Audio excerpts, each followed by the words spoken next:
Welcome to my channel success fiber classes. आप सब कैसे हैं? आई होप सो आप सभी अच्छे होंगे। तो एस्टेट टीजीटी साइंस में जो टॉपिक चल रहा था वो था टिश्यू।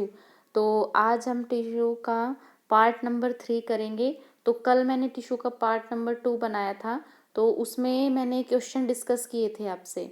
ठीक है, जितना भी टिश्यू अब तक पढ़ लिया उसके बिहाफ पे।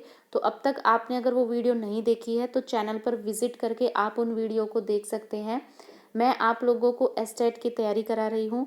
एस्टेट वाले एस्पिरेंट है उसके लिए तो ये जितनी भी वीडियोस मैंने अपलोड कर रखे हैं मेरे चैनल पर वो इम्पोर्टेंट है ही। साथ में जो भी candidate DSSS TGT natural science की तैयारी कर रहे हैं तो उनके लिए भी ये वीडियो उतनी ही इम्पोर्टेंट है। ठीक है, केमिस्ट्री की प्लेलिस्ट बना रखी है, उसमें जाकर आप उन वीडियोस को पढ़ सकते हो। ठीक है, और PDF सारी टेलीग्राम चैनल लिंक पर है, तो वहाँ से आप जो मेन है डाउनलोड करके पढ़ सकते हो। ठीक है, तो चलिए आज शुरू करते हैं। तो सिंपल परमानेंट टिश्यू मैंने करा दिया था, तो आज मैं आपको कराऊंगी complex permanent tissue.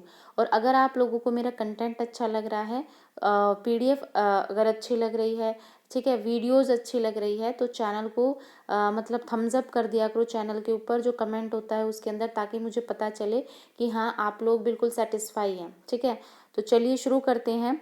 Complex permanent tissue, तो मैंने आपको बताया था कि जो कॉम्प्लेक्स परमानेंट टिश्यू होता है इसमें क्या होता है, मोर देन वन सेल्स में पाई जाती है। ठीक है, अब जो कॉम्प्लेक्स परमानेंट टिश्यू होता है ये दो टाइप के होते हैं, एक होता है जाइलम और एक होता है फ्यूलोम। ये मोस्ट इंपॉर्टेंट है, इससे क्वेश्चन हर बार बनता है। अब यहाँ पे आपको जाइलम और फ्यूलोम का अलग अलग फंक्शन आपको याद रखना है। देखो, जाइलम जो होता है बेसिकली इसका काम क्या होता है, जो जाइलम होता है ये वाटर और मिनरल्स हैं उसको ट्रांसपोर्ट करता है। भाई हमें पता है कि जब हम प्लांट में पानी डालते हैं तो उसकी जो रूट होती है वो क्या करती है, पानी एब्जॉर्ब करती है और सॉइल से न्यूट्रिएंट को एब्जॉर्ब करती है। ठीक है, तो इसमें जो जाइलम होता है ना टिश्यू, वो रिस्पॉन्सिबल होता है जो रूट्स ने जो वाटर एब्जॉर्ब किया है, जो मिनरल एब्जॉर्ब किया है, उसको प्लांट के डिफरेंट पार्ट तक भेजने का काम करता है। ठीक है, अब इसमें क्या होता है, जो मूवमेंट होती है, अब भाई रूट क्या है, रूट डाउनवर्ड की साइड है, नीचे की साइड है, और पानी और मिनरल कहाँ जा रहा है, अपवर्ड की साइड। ठीक है, तो इसका मतलब क्या होगा, अगर यहाँ से डायरेक्शन पूछी जाए तो इसकी जो टिश्यू की जो डायरेक्शन होती है वो यूनी डायरेक्शनल होती है, क्योंकि भाई मैंने बोला कि ये वाटर और न्यूट्रिएंट का ट्रांसपोर्ट करता है, तो वाटर और न्यूट्रिएंट तो रूट ही एब्जॉर्ब करती है ना। तो कॉमन सेंस है क्या कि जो यूनि डायरेक्शन होगी वो कहाँ होगी, डाउनवर्ड से अपवर्ड की तरफ। ठीक है, तो इसका मतलब सिंगल डायरेक्शन होगा, यूनी डायरेक्शनल होगा। ठीक है, उसके बाद इसके और क्या फंक्शन होते हैं, भाई ये जो जाइलम होता है ये डेड सेल का बना होता है। किसका बना होता है, डेड सेल का बना होता है, और इसकी जो शेल होती है वो कैसी होती है, थिक होती है, यानी मोटी होती है। ठीक है, और बेसिकली अब ये ट्रांसपोर्ट करने का काम कर रहा है, तो जितने भी ट्रांसपोर्ट करने का काम करते हैं वो सारे टिश्यू किस नेचर के होते हैं, कंडक्टिंग होते हैं। ठीक है, अब जो जाइलम होता है इसके 4 पार्ट होते हैं। पहला होता है ट्रैकाइड, सेकंड होता है वेसल, थर्ड होता है जाइलम पैरेनकाइमा, और फोर्थ होता है जाइलम फाइबर। अब जो इसमें क्या होता है, जाइलम जो पैरेनकाइमा होता है ना, इसका काम क्या होता है, कल मैंने आपको बताया था, जो पैरेनकाइमा होता है बेसिकली क्या करता है, ये फूड को स्टोर करने का काम करता है। ठीक है, जबकि जाइलम फाइबर की अगर मैं बात करूं कि जो जाइलम फाइबर है ये क्या काम करता है, ये जो प्लांट होता है उसको मैकेनिकल सपोर्ट प्रोवाइड कराता है, उसको स्ट्रेंथ प्रोवाइड कराता है, ताकि जो प्लांट है वो स्ट्रेट है, वो खड़ा रहे। ठीक है, उसके बाद ये तो था हमारा जाइलम। इसके बाद हम पढ़ते हैं फिलोम फाइबर, कि जो फिलोम फाइबर है इसका काम क्या होता है। देखो, जो फिलोम होता है इसका काम क्या होता है, ये जनरली फूड का ट्रांसपोर्ट करता है। ठीक है, अब देखो हमें पता है कि प्लांट में फूड बनाने का काम, यानी किचन ऑफ द सेल किसको बोला जाता है, लीव्स को। क्यों बोला जाता है, क्योंकि जो लीव्स होती है वो फूड प्रिपेयर करती है। ठीक है, क्या कैसे करती है ये आपको पता है, सन की लाइट में क्या होता है, वो क्या करती है, एटमॉस्फेयर से CO2 लेते हैं प्लांट, और रूट से वाटर एब्जॉर्ब करते हैं, और सन की लाइट की प्रेजेंस में क्या बनाते हैं, ग्लूकोज की फॉर्मेशन करती है। तो जो ग्लूकोज होता है वो इनका क्या होता है, फूड होता है। तो ये क्या करता है, जो फूड बना दिया लीव्स ने, ठीक है, तो लीव्स ने जो फूड बनाया है तो लीव्स से उस फूड का ट्रांसपोर्ट करती है, जो पूरा जो पौधा होगा जिसके उसके जितने भी पार्ट्स होंगे उसको क्या करेगी, उसको फूड को भेजने का काम करता है। कौन करता है, फिलोम। ठीक है, अब ये कैसा होता है, जो फिलोम टिश्यू होता है ये नेचर में बाई डायरेक्शनल होता है या फिर ये मल्टी डायरेक्शनल भी हो सकता है, ठीक है। उसके बाद नेक्स्ट आता है जो फिलोम फाइबर होता है, इसको बेस्ट फाइबर्स भी बोला जाता है और इसकी जो सेल होती है वो लिविंग होती है, ठीक है। तो जाइलम की कैसी बताई थी, डेड सेल होती थी, और इसकी फिलोम की कैसी सेल होगी, लिविंग सेल होगी। और बेसिकली ये भी 4 कंपोनेंट से मिलकर ही बनता है।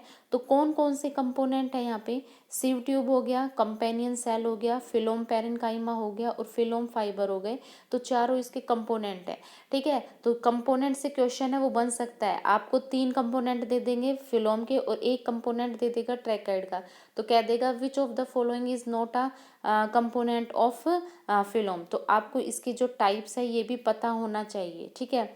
उसके बाद ये तो हमारा था कॉम्प्लेक्स परमानेंट टिश्यू, ठीक है, तो ये तो ख़त्म हो गया, ठीक है। उसके बाद अब चलते हैं हम कौन सा टिश्यू, एनिमल टिश्यू, ठीक है। अब शुरू होता है आपका एनिमल टिश्यू। देखो जो एनिमल टिश्यू होता है, अगर पूछा जाए कि इसका ओरिजिनेशन कहाँ से होता है, तो इसका जो ओरिजिनेशन होता है एनिमल के अंदर वो एम्ब्रोयनिक स्टेज में ही हो जाता है। एम्ब्रोयनिक स्टेज मतलब जो भ्रूण अवस्था होती है, ठीक है, वहीं से ही क्या होता है, ये जो टिश्यू है वो उत्पन्न होने लग जाते हैं, ठीक है। और किसी भी एक जर्म लेयर से इसकी ओरिजिनेशन होती है, किसी भी एक प्राइमरी जर्म लेयर से, ठीक है। हमें पता है क्या कि 3 रिप्रोडक्टिव लेयर होती है, कौन कौन सी, किसी भी एनिमल में, एक होती है एक्टोडर्म, एक होती है एंडोडर्म और तीसरी कौन सी होती है, मीजोडर्म, ठीक है। ये 3 रिप्रोडक्टिव लेयर होती है। अब यहाँ पे आता है क्या, एनिमल टिश्यू के टाइप। देखो जो एनिमल टिश्यू होता है ये बेसिकली 4 टाइप का होता है। एक होता है एपिथेलियल टिश्यू, दूसरा होता है कनेक्टिव टिश्यू, तीसरा होता है मस्कुलर टिश्यू और फोर्थ होता है नर्वस टिश्यू। तो ये हमारे किसके टाइप होते हैं, एनिमल टिश्यू के। तो सबसे पहले मैं बात करूंगी एपिथेलियल टिश्यू की, कि जो एपिथेलियल टिश्यू होता है वो क्या होता है। देखो एपिथेलियल टिश्यू की अगर मैं बात करूँ तो सबसे पहले क्या होता है, ये जो एपिथेलियल टिश्यू होता है ये प्रोटेक्शन प्रोवाइड कराता है, ठीक है। किसका काम करता है, प्रोटेक्शन। तो इसको ऐसे याद रख लो, एपिथेलियल। देखो ये जो टिश्यू टॉपिक है और जो एनिमल किंगडम टॉपिक है, इसको आप बार बार जितना पढ़ोगे ना उतना ही ज़्यादा क्या रहेगा, आपको चीज़ें याद होगी, क्योंकि दोनों क्या है, डेटा बेस्ड है। तो आपको क्या है कि इनका मतलब बार बार पढ़ना है और इनके सबके फंक्शंस आपको याद रखने हैं, ठीक है। ये नहीं है, कई बच्चे ये सोचते हैं कि ये 2 टॉपिक बच रहे हैं तो मैं पेपर से पहले दिन कर लूँगा, नहीं, इसमें बहुत कुछ याद करने का होता है दोनों टॉपिक्स में, ठीक है। सबका फंक्शंस, किसकी सेल वॉल थिक होती है, किसकी नहीं होती, किस में इंटरमोलिकुलर स्पेस प्रेजेंट होता है, तो ये सारी चीज़ें आपको याद रखनी है, ठीक है। तो एपिथेलियल टिश्यू क्या बताया था मैंने, ये क्या कराता है बेसिकली, देखो ये प्रोटेक्शन प्रोवाइड कराता है। कैसे प्रोवाइड कराता है, जो भी हमारे ऑर्गन्स होते हैं उसको ये क्या कर लेता है, कवर कर लेता है, ठीक है। अब आप पूछोगे कि मैम हमारे शरीर में जो एपिथेलियल टिश्यू है वो कहाँ प्रेजेंट होते हैं, तो बेसिकली क्या होता है, हमारी जो बॉडी की स्किन होती है ना, तो आपने देखा होगा कि जो हमारी बॉडी की स्किन होती है, जो ऊपर वाली स्किन होती है, ये बेसिकली प्रोटेक्शन का ही तो काम करती है। यानी स्किन के नीचे जितने भी हमारे इंटरनल ऑर्गन्स है उनको इन्होंने कवर कर रखा है, तो इसका मतलब क्या है, ये प्रोटेक्शन का काम कर रही है। तो कौन कौन सी ऑर्गन होते हैं जिसमें एपिथेलियल टिश्यू होता है, तो देखो एक तो हमारी होती है बॉडी की जो स्किन होती है वो, दूसरा जितने भी हमारे इंटरनल ऑर्गन्स है उसमें जो मकस मेम्ब्रेन होती है, जो श्लेष्म झिल्ली होती है, उसमें कौन सा टिश्यू होता है, एपिथेलियल टिश्यू होता है, ठीक है। उसके बाद फिर इसमें आता है, देखो ये मैंने आपको पढ़ा दिया है। इसके बाद फिर क्या आता है, इसका नेक्स्ट फंक्शन। देखो इसमें क्या होता है कि कोई भी इंटरमोलिकुलर स्पेस है, सॉरी, जो कोई भी इंटरसेल्युलर स्पेस है इसमें प्रेजेंट नहीं होता, ठीक है। और इसमें क्या होता है, जो एपिथेलियल टिश्यू की जो सेल होती है वो किस किस की बनी होती है, वो कोलाजन की बनी होती है, वो प्रोटीन की बनी होती है, और वो किसकी बनी होती है, प्रोटियोग्लाइकोन की बनी होती है, ठीक है। तो आपको ये चीज़ याद रखनी है कि जो एपिथेलियल सेल होती है वो किस किस की बनी होती है, कोलाजन की, प्रोटीन की और प्रोटियोग्लाइकोन की ये बनी होती है, ठीक है। अब मैंने आपको क्या बताया कि भाई ये हमें प्रोटेक्ट करने का काम करती है, जो भी इंटरनल ऑर्गन है, तो इसका मतलब ये क्या करेगी, प्रोटेक्ट करेगी, ठीक है। किस किस से प्रोटेक्ट करेगी भाई, कोई भी हम हार्मफुल इंजरी है उससे, कोई भी इन्फेक्शन है उससे, ठीक है, या कोई भी ऐसा केमिकल है जिसके गिरने से हमें कोई भी हार्मफुल इफेक्ट हो सकता है, तो उन सब से क्या करता है ये टिश्यू हमें प्रोटेक्ट करता है। और इसका काम क्या होता है, जो भी वाटर होता है, जो भी न्यूट्रिएंट्स होता है ना, उसके एब्जॉर्प्शन में भी क्या करता है, जो एपिथेलियल टिश्यू होता है ये हेल्प करता है, ठीक है। तो ये था हमारा एपिथेलियल टिश्यू, ठीक है। अब एपिथेलियल जो टिश्यू होता है ना, इसके टाइप्स होते हैं। जो एपिथेलियल टिश्यू होता है ये बेसिकली दो टाइप का होता है, एक होता है सिंपल एपिथेलियल टिश्यू और दूसरा होता है कंपाउंड एपिथेलियल टिश्यू। फिर सिंपल जो एपिथेलियल टिश्यू होता है ये भी फिर फर्दर जाकर क्या होता है, डिवाइड होता है। तो सबसे पहले देखो, सिंपल जो एपिथेलियल टिश्यू होता है ये 6 टाइप का होता है। Squamous epithelium, cuboidal epithelium, columnar epithelium, ciliated epithelium, pseudostratified epithelium और ग्लैंडुलर एपिथेलियम। तो ये किसके टाइप है, ये तो सिंपल के टाइप है।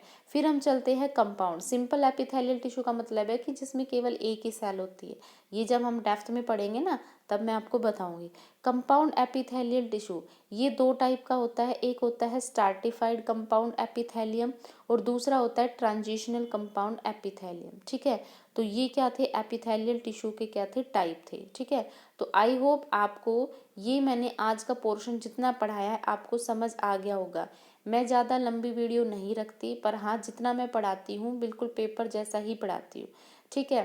तो कई बच्चों का कमेंट आता है कि मैम टाइम बढ़ा दो, टाइम बढ़ा दो। देखो, टाइम बढ़ाने से क्या होता है कि आप एक टॉपिक, और वैसे भी बायो के टॉपिक ऐसे होते हैं जैसे टिश्यू हो गया, प्लांट किंगडम, एनिमल किंगडम, ये बेसिकली सारे लर्न वाले हैं। तो अगर मैं ये वीडियो ज़्यादा लंबी रखूँगी ना तो आपको ना कहीं बहुत ज़्यादा मतलब बोरिंग बोरिंग सा फील होगा, ठीक है। तो इससे अच्छा है कि वीडियो कम हो, छोटी हो, लेकिन बेनिफिशियल हो। तो कहीं ना कहीं आज आपको जाइलम और फ्लोएम है ये याद हो गए होंगे और एपिथेलियल टिश्यू भी आपको ये अच्छे से लर्न हो गया होगा, ठीक है। कल की वीडियो में मैं आपको पूरा जो सिंपल एपिथेलियल टिश्यू है और कंपाउंड एपिथेलियल टिश्यू है वो कवर करा दूंगी, किसका क्या फंक्शन होता है, ठीक है। तो आई होप आप लोगों को वीडियो अच्छी लगी होगी, इन्फॉर्मेटिव लगी। अगर वीडियो अच्छी लगी है तो मेरे चैनल को ज़्यादा से ज़्यादा लाइक कीजिए, शेयर कीजिए, सब्सक्राइब कीजिए। अब दूसरा, कई बच्चों का कमेंट आता है कि मैम आपकी वीडियो से काम चल जाएगा। तो देखो, मैं एक चीज़ बताती हूँ, मैं बिल्कुल आपको ना सिलेबस से देखकर पढ़ा रही हूँ, ठीक है। और जितना जो मेरे पास बुक्स है उसको मैं क्या करती हूँ, उनसे मैं डिफरेंट डिफरेंट बुक से नोट्स प्रिपेयर करती हूँ। तो मुझे नहीं लगता कि वीडियो से बाहर आपका क्वेश्चन जाएगा, ठीक है। तो मुझे नहीं लगता, क्योंकि भाई एचटेट का पेपर है, सिर्फ पासिंग मार्क्स आपको इसमें लेने हैं, कोई जॉब का पेपर नहीं है कि जिसमें आपको ग्रेजुएशन तक का पढ़ना पड़ेगा, ठीक है। हम टीजीटी का दे रहे हैं, 9-10 के का मतलब हमें पढ़ाना है, 6 to 8 के बच्चों को पढ़ाना है। हाँ, पेपर का लेवल 12 तक जाता है, तो आपको 9-10 के अलावा 11-12 है वो पढ़ना है, ठीक है। और वो मैं आपको पढ़ा रही हूँ, ठीक है। तो आई होप आप लोगों को वीडियो अच्छी लग रही है। वीडियो अच्छी लगी तो चैनल को लाइक शेयर सब्सक्राइब कीजिए। Thank you very much.